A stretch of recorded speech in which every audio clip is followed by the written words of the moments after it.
Two-stroke Polaris starter replacement. Remove the 2 bolts holding the brake cover. And then remove all, I think it's 10 bolts for the recoil, which is your pull starter. I had a hard time getting the engine, so I had to push the engine forward. Pull the skid plate bolts, remove that skid plate. Remove the recoil so you can get to the final 2 starter bolts. You can do that with the flywheel still on there. Remove the power wire from the starter. It's red, the boot can be tough to get off.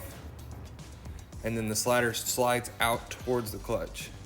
Put the new starter in. It slides in pretty easy. You might have to wiggle it around a little bit and it gets in there. Reinstall the 2 starter bolts so that you can get it started. And then the third one is part of the cover. Put the recoil cover back on.